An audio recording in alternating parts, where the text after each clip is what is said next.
Gálatas capítulo 1, versículos 15 y 16. Gálatas 1, 15 y 16. ¿Lo tenemos? Amén. Dice la palabra del Señor lo siguiente: pero cuando agradó a Dios, que me apartó desde el vientre de mi madre y me llamó por su gracia, revelar a su Hijo en mí, para que yo le predicase entre los gentiles, no consulte enseguida con carne y sangre. Te damos muchísimas gracias, Señor, por tu palabra. Tu palabra es verdad, Señor. Tú eres bueno, Señor, Señor. Y abrimos tu escritura, sabiendo que necesitamos de ti, Señor. De hecho, dependemos de ti, Padre Santo, para que tú nos hables y nos enseñes. Te escudriñes tu corazón, Señor. Ponga en nosotros lo que necesitamos. Padre, socórrenos en el bendito nombre de Jesús de Nazaret. Amén. Pablo, bueno, hermanos, muchos conocéis cuál es ya el contexto de Gálatas. El contexto de Gálatas, para los que no lo conocéis, es el siguiente. Pablo escribe la carta a los Gálatas por esta situación. Después de que Pablo ha fundado la iglesia en Galacia, después de que en su viaje misionero ha fundado la iglesia ahí, han llegado unas personas que se les conoce como los judaizantes, personas que han aceptado el evangelio del Señor Jesucristo, pero que aún tienen secuelas, aún su pensamiento está anclado en la ley. Y entonces ellos, a los nuevos creyentes, le están diciendo lo siguiente: además de tener fe en Cristo, es necesario que os circuncidéis. Es necesario que guardéis también la ley. Eso era un error descomunal. Y ese es el motivo por el cual Pablo escribe la carta a los Gálatas. También en el contexto de los Gálatas, el ministerio de Pablo está siendo menoscabado. El ministerio de Pablo está siendo menospreciado por muchas razones que ya estamos viendo en el estudio de los martes y que ahora no sería lugar para explicarlo. Pero ese es el contexto, ¿de acuerdo? Ahora, los versículos 15 y 16 nos enseñan muchas cosas del proceder de Dios y también de la misericordia de Dios. Lo primero que aprendemos, hermanos, de los versículos 15 y 16 es lo siguiente, y es que Dios llama conforme a su soberanía. El Señor llama conforme a su soberanía. No son las cualidades de Pablo lo que hace que Dios lo llame. La expresión "me apartó desde el vientre de mi madre" indica que Dios no esperó que Pablo probara primero su dignidad o excelencia antes de nombrarlo para una importante función en su reino. Fíjate que Pablo está diciendo: pero cuando agradó a Dios que me apartó del vientre de mi madre y me llamó por su gracia. Lo que Pablo está diciendo es: Dios no nos llama, hermanos, por nuestras cualidades. Dios no nos llama por lo que nosotros podamos valer. Dios no nos llama ni por nuestra inteligencia, Dios no nos llama ni por nuestra religiosidad, Dios no nos llama ni siquiera por nuestro corazón. Si fuese por nuestro corazón, entonces Dios no nos llamaría nunca. Dios no nos llama ni siquiera ni por nuestras aptitudes intelectuales, nuestras aptitudes físicas, ni nuestras aptitudes, hermanos, nuestros dones naturales. No, Dios no nos llama por ninguna de esas cosas. La pregunta es, bueno, ¿por qué el Señor nos llamó antes a Pablo?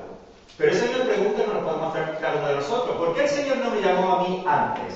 ¿Por qué me ha llamado con 30 años? ¿O por qué me ha llamado con 50 años? ¿O por qué me llamó con 15? ¿O por qué a mí me llamó con 25? Podemos decir, hermanos, un montón de cosas.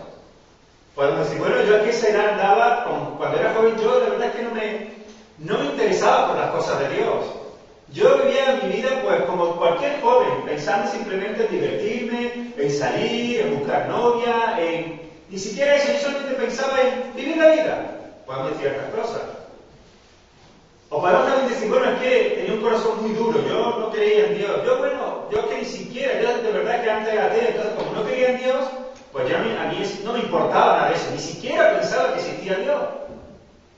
O podemos pensar, bueno, yo que era religioso, yo iba a misa y pensaba que con eso era suficiente, con ir a misa y los domingos dar para los pobres. Bueno, yo pensaba que eso era suficiente. O incluso podemos pensar también, decir, bueno, ya que no hacía mal a nadie, casa, de llevar a mi casa lo necesario.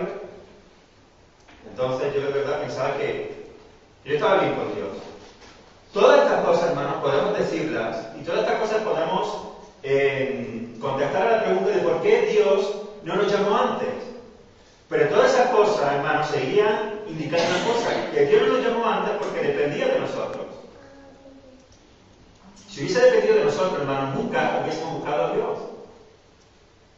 Lo que Pablo está diciendo es que cuando agradó a Dios, que ya me tenía apartado desde el vientre de mi madre, entonces fui a Él. Lo que Pablo está diciendo es que, hermanos, solamente depende de la soberanía de Dios. Amén. Él es el que nos pone, hermanos. Amén. Él es el que sale al encuentro. Él es el que nos llama. Él es el que nos despierta. Mirad, hermanos, ¿os acordáis el pasaje de la viuda de Naín en el Nuevo Testamento? Allí hay un funeral y solamente hay muerte. ¿Quién va a despertar al hijo de la viuda de Naín? ¿Quién va a despertar a ese muchacho? ¿Quién puede despertarlo? Allí no hay esperanza ninguna. Ese muchacho está muerto. Ese muchacho no se va a levantar ya jamás. No hay persona humana, no hay quien pueda, no hay nadie que pueda levantar, no hay nadie que pueda traer consuelo suficiente a esa madre. Porque está llevando a su hijo, y os puedo asegurar, hermano, porque yo se lo tengo muy cerquita, que una de las cosas más terribles y dolorosas que hay es enterrar a tu hijo. No, esa madre, no hay consuelo para ella. A ese muchacho, a ese joven, a ese hijo, no lo puede levantar nadie. Él mismo tampoco se puede levantar por sí mismo, porque está muerto. Y todas las personas que hay a su alrededor, todas las personas que llevan ese cortejo fúnebre, lo único que pueden hacer es llorar y consolar de alguna manera posible a esa viuda, que ya perdió a su marido y que ahora ha perdido a su hijo y que se va a quedar totalmente desprotegida. Esa procesión de muerte, esa procesión de lamento, esa procesión fúnebre, no la puede cambiar nadie hasta que Jesús llega. Y cuando Jesús llega, le dice a ese muchacho que se levante, y ese muchacho se levanta. ¿Entendéis, hermanos? Hasta que Dios no llegue y nos dice a nosotros, levántate, no nos vamos a levantar, porque nosotros estamos muertos en delitos y pecados. Y Pablo está diciendo, cuando agradó a Dios, es por su soberanía, es por su misericordia, es por su gracia, que Él nos despierta, nos levanta y nacemos de nuevo. Ahora, lo que Jesús hace que cambie la muerte es vida. Y esa procesión, esa procesión de tristeza, esa procesión de muerte se convirtió en danza, en alabanza y en gloria de Dios. ¿Por qué? Porque el autor de la vida, aquel que creó la vida, le dice al muchacho, levántate, y solamente necesitó decir eso, levántate. Nadie más podía hacerlo, ni siquiera él mismo podía hacerlo. Hermanos, nosotros no podemos hacer nada para levantarnos de nuestra muerte, a no ser que Dios venga y nos levante. Y Él nos levanta. Y Pablo está diciendo que en su soberanía, cuando agradó a Dios, cuando Él quiso, que lo apartó del vientre de su madre, entonces fue cuando despertó. No hay nada en Pablo que produzca esto, esta misericordia, esta gracia del Señor. Pablo ya había sido destinado para su misión específica desde su mismo nacimiento. Y este destino era en sí mismo la expresión del plan eterno de Dios. Efesios 1:11 dice, en Él, en Cristo, asimismo tuvimos herencia, habiendo sido predestinados conforme el propósito del que hace todas las cosas, según el designio de su voluntad. Predestinados, hermanos, conforme el propósito de que hace todas las cosas, según el designio de su voluntad. Entonces Pablo deja bien claro, mira, a mí el Señor ya me apartó. Desde antes que naciera, Él ya me había apartado para esto. Pero cuando Él le agradó, entonces fue cuando me llamó. Y no me llamó por nada que yo tuviese, o nada que yo le sorprendiese. Dios no ha dicho, o Cristo no ha dicho, wow, jolín, ¿cómo no se me ocurrió ni llamar antes a Pablo? O wow, increíble, se me ha pasado por alto que haber llamado a Rudante, ¿por qué no le había llamado antes? ¿O por qué no había llamado antes a Eduardo? No, hermanos, no es eso. Es la soberanía de Dios, es su gracia, es su voluntad, como dice Efesios 1:11. Ahora bien, la soberanía de Dios en la vida de Pablo y en la vida de cada uno de nosotros se manifiesta en dos sentidos. Uno, con respecto a su salvación. Otro, con respecto a su llamado. Ambos, hermanos, ambos absolutamente dependen de la gracia y la misericordia de Dios. Igual con Jeremías, ¿os acordáis con Jeremías? Jeremías, el Señor dice a Jeremías, desde antes que naciese, ya te aparté, y te santifiqué, y te di por profeta a las naciones. Muchas veces cuando preguntamos, ¿por qué el Señor llamó a Jeremías? ¿Por qué el Señor llamó a Isaías? ¿Por qué el Señor llamó a Abraham? Y muchas veces contestamos de esta manera, o pensamos que bueno, Abraham era un hombre increíble. Es que Jeremías era un hombre especial. Es que Isaías era un hombre especial, por eso Dios llamó a estos hombres. No, Abraham, cuando Dios lo llamó, era un pagano. Porque dice que lo llamó Dios de los caldeos. Él adoraba a los dioses paganos. Jeremías ni siquiera había nacido cuando Dios lo llamó. Y dice que Dios lo había apartado del vientre de su madre y que le dio por profeta a las naciones. Dios ya había llamado a Jeremías, lo había apartado para él. Y no solamente lo había apartado para él, sino que ya le había dado el llamado específico con el cual Dios lo quería usar. Pablo, en Gálatas 1, 15 y 16, está escribiendo la palabra diciendo exactamente lo mismo. Cuando Dios quiso me apartó, y me apartó para algo específico. La pregunta, hermano, es saber cuidar para qué el Señor te ha apartado. Naturalmente que Dios nos ha apartado para la gloria de su nombre. Esta es la raíz, la base de que el Señor nos haya apartado, nos haya separado, nos ha sacado de un lugar y nos ha llevado a otro. Nos ha apartado de todo esto y nos ha destinado solamente una cosa, y es para vivir para su gloria y para su honra, para la gloria de su nombre. Para eso el Señor nos ha apartado, pero en este llamado, en este apartarnos que el Señor ha hecho en nuestra vida, ¿a qué te ha llamado el Señor a ti? ¿Ya lo sabes? Si me dice a servir, hermano, el Señor nos ha llamado a todos a servir. A adorarle, el Señor nos ha llamado a todos a adorarle. A alabarle, el Señor nos ha llamado a todos a alabarle. A amar a mi hermano, el Señor nos ha llamado a todos. Esto es el fruto de que el Señor nos haya apartado.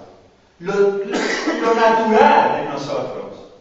Lo que tiene que darse de forma natural. Si yo, hermanos, tengo que ponerme de rodillas, ¿entendemos cuando digo esto? Y decir, Señor, dame fuerza para que yo ame a mi hermano. O dame fuerza para que te adore. O dame fuerza para que... No, esto es lo natural. Cuando yo pido al Señor dame fuerza para que ame a mi hermano, cuando mi hermano me da una bofetada. ¿Me explico? Y entonces yo digo, Señor, dame fuerza para que yo ponga en práctica lo que tu palabra dice, que ponga la otra mejilla. Pero lo natural en mí, lo que tiene que darse como el mismo respirar, porque yo no oro al Señor y le digo, Señor, dame fuerza para que yo respire mañana. ¿A qué no? Y tampoco digo, Señor, dame fuerza para que yo coma mañana. No, es algo natural en mí. Lo natural en mí es que yo adore al Señor, lo natural en mí es que yo sirva al Señor, lo natural en mí es que yo alabe al Señor, lo natural en mí es que yo ame a mi hermano, lo natural en mí es que yo sirva a mi hermano. Eso es lo natural. Eso es el fruto de haber nacido de nuevo. Ahora, Pablo está diciendo que Dios lo llamó, que Dios lo apartó desde antes, que desde el vientre de su madre Dios ya lo había apartado. En dos sentidos, para salvación y para el ministerio que tenía que realizar. Hermanos, todos nosotros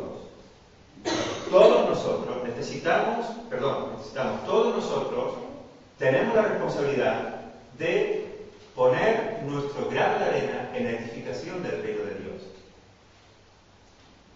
Todos nosotros somos llamados a edificar en el reino de Dios. La pregunta es, ¿dónde te ha llamado Dios para que tú edifiques? ¿En qué lugar? ¿Cómo vas a desarrollar los dones? Más aún, ¿conoces ya tu don? Esta predicación no es una predicación de dones. Pero solamente quiero decirte algo. Si llevas años en la iglesia y aún no conoces tu don, hay un problema. Hay un problema. Otro día hablaremos de estas cosas. Pero cuando agradó a Dios que me apartó desde el vientre de mi madre y me llamó por su gracia, revelar a su Hijo en mí. Este es el quid de la cuestión. Lo que Pablo necesitaba era una revelación maravillosa. Y lo que tú y yo necesitamos, hermanos, es una revelación maravillosa. Mira, una cosa es conocer a Cristo, otra cosa es estar con Cristo. Una cosa es saber que el Señor me guarda, otra cosa es experimentar que el Señor me guarda. Una cosa es saber que Jehová es Jehová Jireh, y otra cosa es experimentar que Él es Jehová Jireh. Una cosa es saber del matrimonio y otra cosa es casarte. ¿Me explico? Todos nosotros sabemos del matrimonio, pero solamente aprendimos y conocimos el matrimonio cuando nos casamos. Es así. Lo que Pablo ha tenido es una revelación maravillosa de Cristo. No es que solamente Cristo se le haya presentado y ha dicho, oye, Pedro, yo sé quién tú persigues. Lo que él tiene es una revelación maravillosa. Cristo se ha dado a conocer a Pablo de tal manera que ha habido un antes y un después en la vida de Pablo. Hermanos, cuando Cristo se revela en nuestra vida, tiene que haber un antes y un después. Si hay un antes y una continuación, hay un problema. Si hay un antes y una continuación, hay un problema. Hay un antes y un después, porque lo que tú y yo necesitamos, hermano, es una revelación maravillosa de Cristo, como la tuvo Pablo. Pablo dice, cuando a Dios le agradó por su gracia, y esto es recalcando, por su gracia, por su amor, por su misericordia, Dios, está diciendo Pablo, Dios hizo en mí algo que yo no merecía. Y era que Cristo se reveló en mi vida. Hermano, cuando Cristo se revela en nuestra vida, ocurre algo que nosotros no merecemos. Ocurre algo maravilloso. Y es que Cristo se nos da a conocer, y eso es impresionante. Y es algo que no merecemos. Pero por su gracia, por su amor y misericordia, Cristo se nos da a conocer. Y esta revelación, este encuentro con el Señor, tiene que ser totalmente transformador en nuestra vida. Es una revelación maravillosa lo que Pablo necesitaba. Es una revelación maravillosa lo que tú y yo necesitamos. Mira, ¿qué es lo primero que se nos viene a la cabeza cuando pensamos en nuestra salvación? Hermano, ¿qué es lo primero que se te viene a la cabeza cuando piensas en la salvación? ¿De qué estoy preguntando? ¿Qué es lo primero que se te viene a la cabeza cuando piensas en la salvación? En tu salvación, no en la salvación, sino en tu salvación. ¿En qué piensas? Es algo grandioso que Dios nos ha regalado. ¿Que Dios nos ha regalado o que te ha regalado? Te estoy preguntando a ti. ¿Qué más, hermanos? ¿Eso pensaste el día que Cristo te salvó? No, pensé en sanarme. Pensaste en sanarte. Porque eso es lo que estoy preguntando. Cuando Cristo nos salvó, cuando Cristo nos salvó, cuando pensamos en nuestra salvación, ¿en qué pensamos, hermanos? Que no somos dignos. ¿Que no somos dignos? ¿Tú pensaste eso? ¿Qué más? Felicidad eterna. ¿Que fuimos redimidos? Felicidad eterna. felicidad, privilegio, vida eterna. ¿Cómo? Regalo merecido, pero ¿eso es lo que pensasteis o es lo que habéis aprendido? Porque el día que Cristo me salvó yo no pensé nada. Yo no pensé nada, yo simplemente me quedé. ¿Es lo que pensasteis o es lo que habéis aprendido? Lo que hemos aprendido. Pues yo estoy preguntando lo que pensasteis. ¿Cómo? Que me sentí tranquila no sabiendo por qué, pero ya está. Te sentí tranquila. ¿Tú, Joaquín? Yo también. ¿También qué? A mí me sentía así tranquilo, liberado del pecado. No tengas miedo que están en el mar, no tengo miedo. ¿Qué pensaste de lo que pensaste? Mira, casi todas las respuestas tienen que ver con nosotros. Me sentí. Casi todas las respuestas tienen que ver con nosotros. Yo el día que acepté a Cristo, hermanos, no recuerdo, yo simplemente me quedé como amado. De hecho, creo que la primera vez que acepté a Cristo, no sé si realmente, bueno, no voy a decir, creo que mi encuentro con Cristo verdaderamente fue aún después. Es lo que yo creo. Pero sin duda alguna, había algo en mí que no podía explicar, pero que había una certeza de que algo increíble había ocurrido, pero yo no podía explicarlo. Ahora, hermanos, la mayoría de nosotros pensamos en nosotros mismos, y aquí lo hemos visto, en cuánto me ha amado Dios, en cuanto de su misericordia, en cuanto que me ha dado paz, que me ha dado tranquilidad, que me ha dado seguridad, que me ha dado felicidad, que me ha dado. Muchos, la mayoría, pensamos, o piensan, o podemos pensar en cuánto me ha amado Dios. Si además, hermanos, eso le añade la corriente contemporánea de darte todo el valor que te mereces, para que así no tengas problemas de autoestima, entonces podremos pensar cosas tan disparatadas como estas. Soy tan valioso para Dios que hasta envió a su Hijo para que muriera por mí. Pero Pablo habla de esta revelación de esta manera. Para Pablo, hermanos, esta revelación lo que hace es mostrar más y más la gracia de Dios en su vida. Lo que Pablo no está viendo tanto lo que Cristo ha hecho en él, sino lo que Pablo está sorprendido es que Cristo haya querido hacer eso en él. ¿Me explico? Pablo pone el enfoque en Cristo, y solamente en Cristo. Pablo no pone el enfoque en él. Pablo lo pone en Cristo y dice, cuando agradó a Dios revelar a su Hijo en mí, esto ya solamente es para Pablo algo increíble.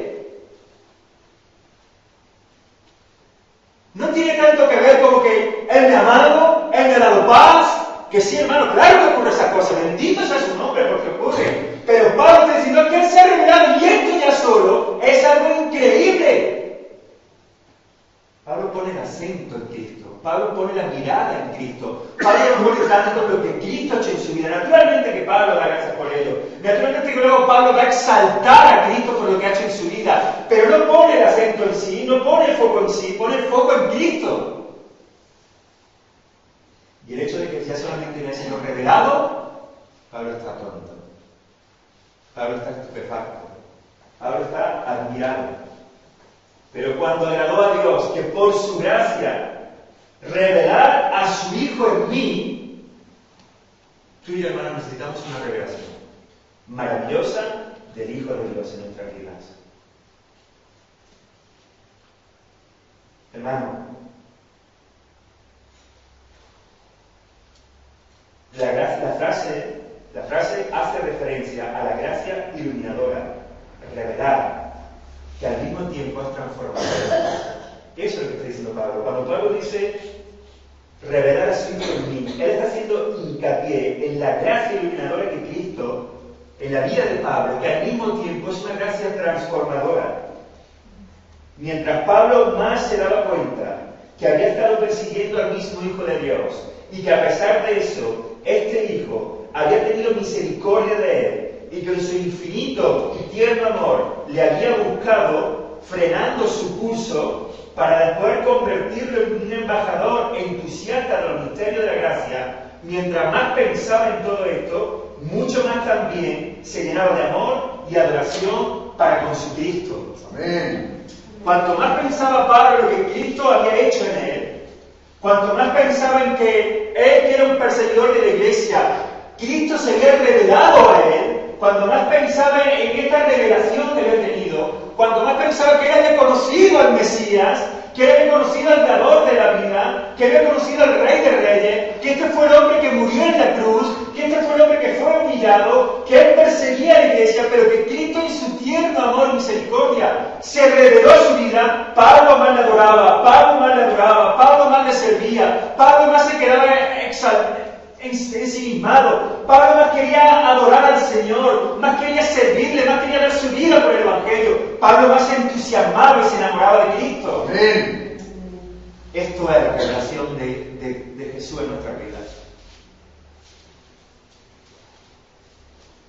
Es un antes y un después. Pero no es un antes y un después cualquiera, hermanos. Es un antes y un después maravilloso. No es un antes y un después de una continuación. No es que ahora yo soy evangélico, antes era católico, o era ateo, o era agnóstico, o era cualquier cosa, hermano, o era musulmán, o era cualquier cosa. No es que ahora antes era esto y ahora soy evangélico. Es que antes yo no conocía a Cristo y ahora Él se ha revelado a mí. Es eso.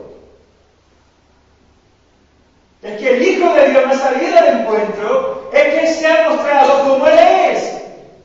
Y aún todavía, hermanos, y aún todavía vemos como un espejo. Pero un día lo veremos y lo conoceremos tal como Él es. Pero eso es, hermano, lo maravilloso. Eso es increíble.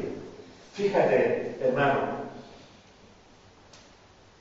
Cuando centramos nuestra salvación en Cristo y no en nosotros, llegamos a contemplar con asombro cuánto el Padre nos ama, cuánto el Hijo nos ama, cuánto el Espíritu Santo nos ama.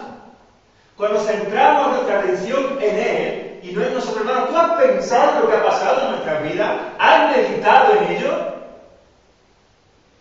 Sí, hemos pasado, claro, hermanos, claro que hemos pasado de muerte a vida. Hemos dado vida eterna, pero es que el Hijo de Dios, Dios mismo, se ha revelado a tu vida. ¿Entiendes esto? ¿Entiendes que no hay otra persona más importante y jamás vas a conocer en tu vida, aunque vivan 1000 años, jamás vas a tener una persona que es Cristo que se ha revelado a ti? Nunca vas a conocer a alguien como Él. Amén. Es increíble. Pero nosotros solemos enfocarlo en que nos ha salvado. Claro, hermano, claro que ha ocurrido esto, nos ha salvado, nos ha perdonado, nos ha dado paz, y nos olvidamos de Él. Nos olvidamos de Él, hermanos. Y lo más hermoso es que Él se ha revelado a nosotros. Y por cuanto Él se ha revelado, somos salvos. Y por cuanto Él se ha revelado en nuestra vida, tenemos paz. Y por cuanto Él se ha revelado en nuestra vida, hermano, alcanzamos misericordia. Y por cuanto Él se ha revelado en nuestra vida, podemos decir Abba Padre. Y por cuanto Él se ha revelado en nuestra vida, tenemos esperanza. Pero porque Él se ha revelado en nuestra vida por su gracia, su amor y su misericordia. ¿Conoces a Cristo? ¿O simplemente te has encontrado con Él?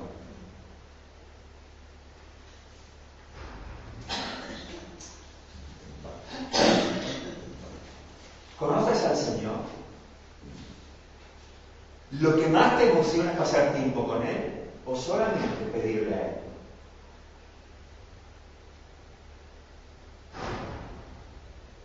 ¿Se ha revelado Cristo tu vida de esta manera? ¿O simplemente, entenderlo simplemente piensas que te ha salvado? Porque, hermano, Cristo podía salvarnos y olvidarse de nosotros. ¿Me explico? Yo te puedo salvar la vida y no tener más relación contigo. ¿Cierto? Pero Cristo se ha revelado a nosotros, hermanos, nos ha salvado, pero Él quiere, por su misericordia y su gracia, por su amor que aún no llego a comprender, Él quiere que yo viva junto a Él, que yo viva en Él, que yo viva para Él, que yo, hermanos, me deleite con Él y en Él. Él quiere que Él y yo seamos amigos. Él quiere que Él y yo seamos, que yo le adore. Él quiere cuidarme. Él quiere protegerme. Él quiere darme todas las bendiciones del cielo. Amén. Pero Él quiere ser el Señor de todo, porque Él es digno de ser el Señor de todo. Y el que yo le rinda adoración, que además, hermano, cuando yo le rindo adoración, mi corazón se llena de bendición, de bendición, de bendición, de bendición. Ahora, hermanos, piensa en esto. Piensa bien, hermano, lo que ha pasado en tu vida.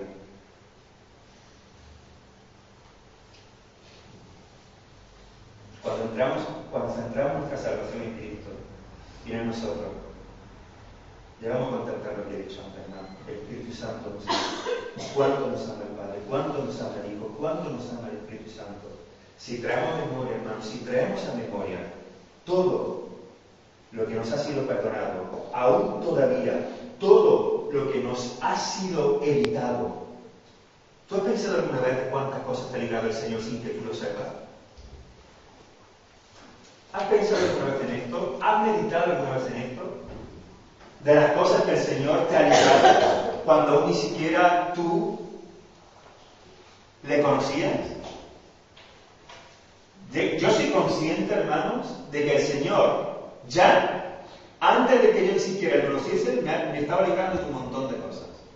Seguro, tengo esa convicción. Y de las que aún me evita sin que yo las sepa. De las que me guarda y me protege. ¿Has considerado esto? ¿Has meditado en ello, hermano? ¿Traes a memoria todo lo que el Señor ha hecho en tu vida? Todo lo que Él nos ha perdonado, todo lo que nos ha evitado, aún lo que nos sigue perdonando, hermanos. ¿Meditas, hermano, en todo lo que vamos a heredar? ¿Piensa en las promesas de Dios? ¿Qué es, hermano? Cuando piensas en qué es lo que más te agrada, ¿cuál es la mayor recompensa de haber conocido a Cristo, hermanos? ¿Cuál es la mayor recompensa? La salvación. Haberle conocido. ¿Esa es tu mayor recompensa? ¿Ya no es para nada más? La salvación y haber conocido a Él que es en mí. Porque mi mayor recompensa os aseguro que no haberle conocido. Estar con Él por la bendición. Hermanos, cuando pensamos en el futuro, pensamos que la mayor recompensa es la vida eterna, que la mayor recompensa es que estar en el... No, hermano, la mayor recompensa es estar eternamente con Él. Haberle conocido, eso es increíble. Eso es, pero la mayor recompensa, hermanos, es estar toda la eternidad, pero no estar toda la eternidad en el cielo. La mayor recompensa no es estar no es resucitar y no morir nunca. La mayor recompensa no es que no vamos a tener ya ni aflicción, ni lloro, ni guerra, ni enfermedades. No, la mayor recompensa no es eso, no. Todo eso va a ser increíble. Pero la mayor recompensa de todo, lo que tiene que producir en nosotros una adoración que suba hasta el cielo como los fragantes, es que vamos a estar con Él. Por lo tanto, nuestra mayor recompensa es Cristo mismo. Con Él por toda la eternidad. No toda la eternidad, hermanos. No toda la eternidad. Con Él por toda la eternidad. Con Él. Hermano, viendo a Cristo cada día. No escuchándole a Él cada día. No orándole a Él cada día como hacemos ahora. No, hermano, viéndolo cada día.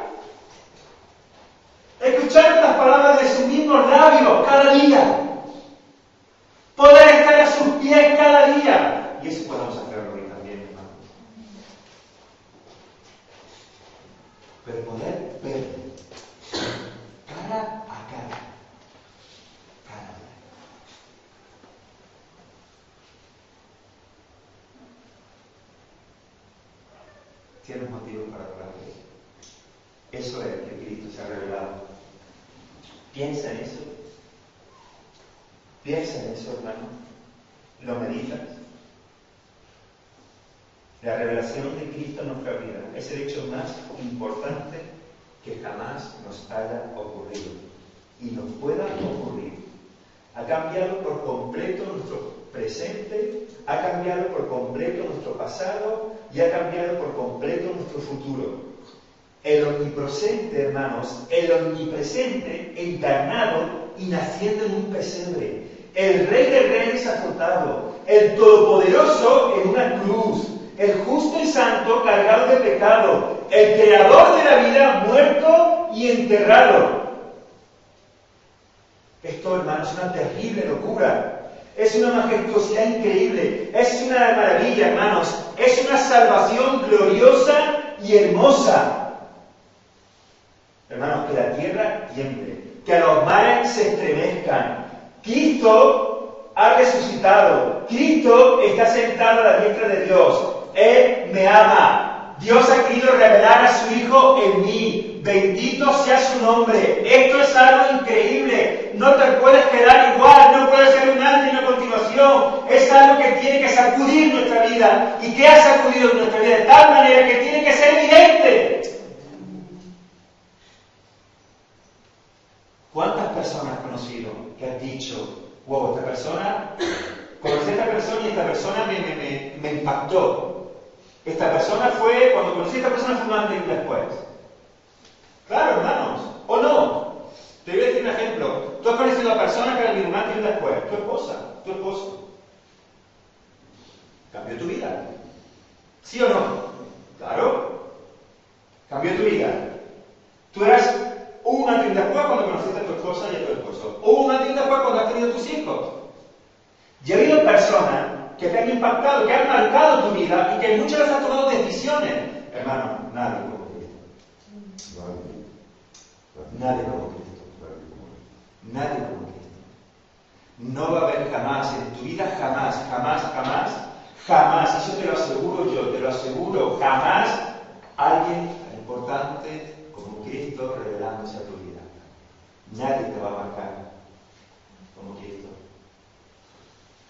Esto, hermanos, esto es lo que ha sucedido en nuestras vidas. Esto es lo que Pablo está diciendo. Pero cuando agradó a Dios, cuando Dios le plació, Él es soberano. Cuando Él quiso, que ya me había apartado porque Él ya me había escogido de delante de la fundación del mundo, como había escogido a Abraham, como había escogido a Moisés, como había escogido a Jeremías, como había escogido a Luis, como había escogido a Joaquín, como había escogido a Yolanda, como había escogido desde antes de la fundación del mundo. Pero cuando Él quiso, cuando Él le plació su soberanía y gracia, entonces me apartó. Ya me había apartado, pero cuando Él quiso, me llamó. Me despertó, me levantó de los muertos. Y me dijo, para esto te llamamos. Pero, Pablo dice, pero lo glorioso, lo increíble, lo magnífico, lo que aún es que Él se ha revelado. Dios en su gracia y su misericordia, cuando Él quiso, reveló a su Hijo en mí. Una revelación iluminadora, una revelación transformadora. Hermanos, Cristo se ha revelado en nuestra vida. Ahora, ¿qué han producido esta revelación en nuestra vida? Porque Pablo lo que necesitaba era una revelación maravillosa. Lo que tú y yo hemos necesitado es una revelación maravillosa. Lo que seguimos necesitando, hermanos, es una revelación maravillosa. Hermanos, lo que tú y yo, hermanos, tenemos que seguir, lo que tú y yo necesitamos tanto, hermanos, también una revelación transformadora. Hemos tenido una revelación maravillosa, increíble, pero esta revelación, además de ser maravillosa, es transformadora.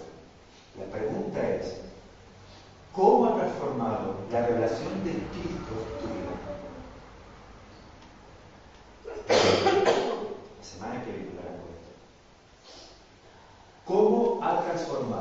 la revelación de Cristo tu vida. Hermanos, porque la revelación de Cristo es regreso de transformación. De aquí y de aquí y de la tierra. ¿Sabes lo que significa eso? Es una revelación aquí, en la mente. Es una transformación en la mente, es una transformación en el corazón, es una transformación en los pies y en las manos.